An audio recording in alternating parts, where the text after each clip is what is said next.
안녕하세요. 안녕하세요。自己紹介お願いします。はい、東京都から来ました23歳のゆっきーです。好きな言葉は替え玉食べ放題です。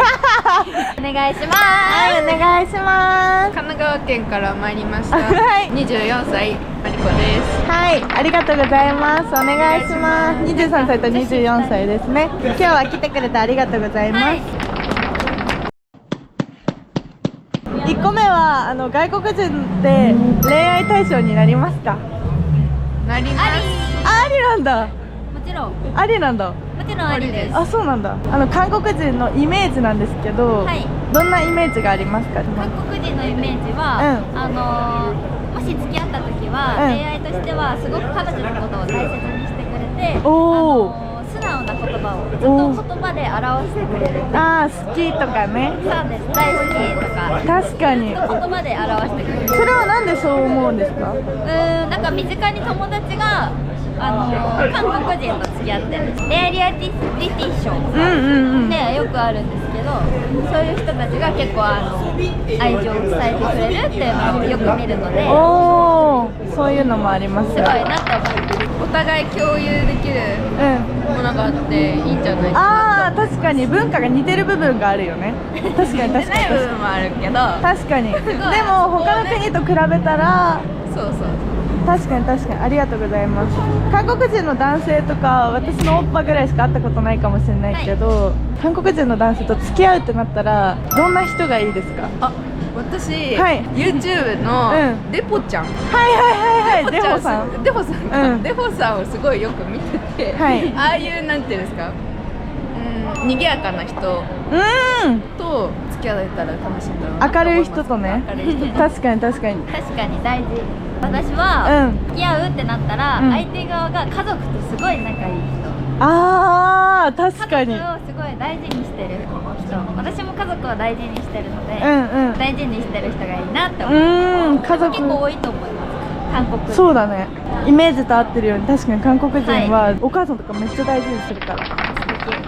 大事です。次は韓国人とか全く関係なしで、なんか男の人を嫌になるポイントとかあります？これされたら嫌だなみたいなポイント。ちょっといっぱいありすぎてやばいな。いっぱいありすぎる。じゃあ例えばを出してほしいかも。私は、自分の意見をすごい否定する、否定から入る人。私は、自分が好きなものを押し付けてくる。まあ私ももちろん好きな人の趣味は好きになりたいんですけど、ただ難しい時もあるんですけど、相手は自分も付き合ってるから好きだろうと押し付けてくるのがあんまり好きじゃない。好きなものをお互い共有して、お互い好きなものは好きなもので別々でも別にいいもんね。はい、確かに。個人個人で楽しみましょうという。確かに確かに。初デート行きたい場所とかある？ちなみに楓は公園がいい。おお、その心は？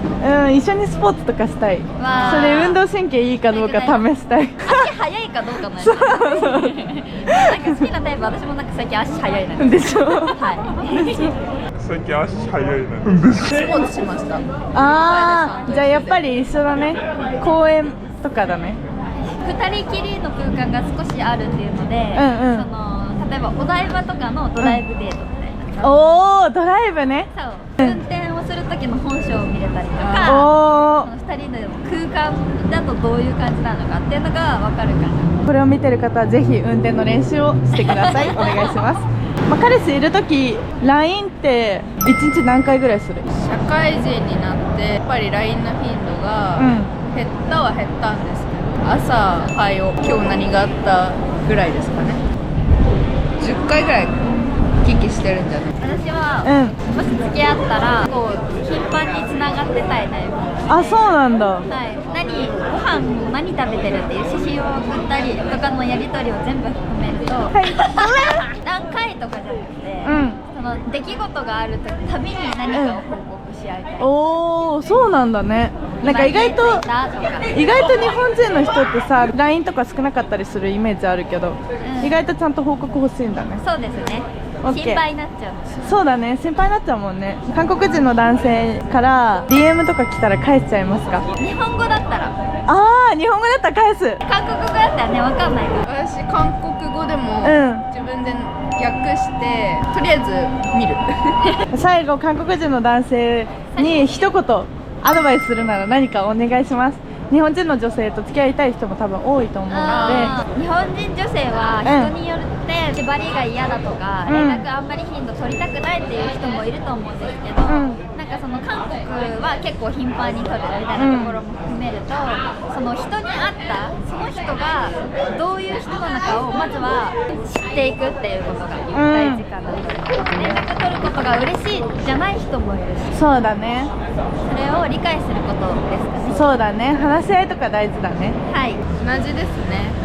うん、個人個人の個性があると思うんで、まあ、それを理解するのは難しいと思うんですけど、理解することも大事ですね。わかりました。ありがとうございます。リコユキでした。バイバイ。またね。また見てね。また見てね。くっくっくっくっ締めますよ。今日の話で好きなタイプの話では優しい人または家族思いっていうポイントが重要かなっていうふうに思いました。この動画を見てくれる韓国の方々はもうすでに優しくて絶対家族思いなので、その条件はもうとっくにクリアしてると思います。例えばケーキ食べる時に切ってから渡してくれたりとか、あとは重い荷物を持ってたら代わりに男性の人が持ってくれたりとか、何でもない時とかにこれ彼女に似合うなみたいな感じでプレゼント買ってプレゼントしてくれたりとか、あと連絡とかをすごくまめにしてくれたり、こういう小さい行動っていうのが本当になんか私たちからしたら自分のことすごい大事にしてくれるんだなっていう風に感じると思います。基本的に私のイメージかもしれないんですけど、日本人の女性の人ってなんか自立してるというか、もう昔からもうお母さんとかと一緒に料理をしたりだとか、自分で重い荷物を持つのも当たり前だしっていう感じで自立してる人が多いと思うんですね。何でも一人でできちゃいます。だから今まで誰かが私ができるようなことを代わりにやってくれるっていう経験が多分日本人の女性はあんまりなくて、韓国人の男性に出会って自分でできることなのにわざわざそれを女性だからって言ってやってくれるっていう経験はもう本当に優しすぎてびっくりすると思います。もう私も実際にびっくりした側なんですけど、なんか韓国ドラマの夢みたいな世界みたいな、そんな風に優しくしてくれるんだみたいな気持ちになるので、びっくりして衝撃を受けちゃいます。しかもその瞬間、私だけかもしれないんですけどすぐ好きになっちゃいます。できればなんですけど、さっきのインタビューでもあったように日本語でダイレクトメッセージとかもそうだし、居酒屋で話しかけるとかもそうなんですけど、なんか外国の方が頑張って日本語喋ってるってなると、なんか私にすごい興味あるんだなって気持ちにもなるし、私たちも日本語で話しかけられたら、話そうっていう風に思うので、英語とか韓国語ではなくて日本語で話せたらもうベストなんじゃないかなって思います。すぐ好きになると思います。この動画見ていただいて、なんか質問とかあったらもっといろんな人にこれからインタビューしていきたいと思うので、質問内容とか送っていただけたら嬉しいです。以上、楓でした。くっ、あんにょん。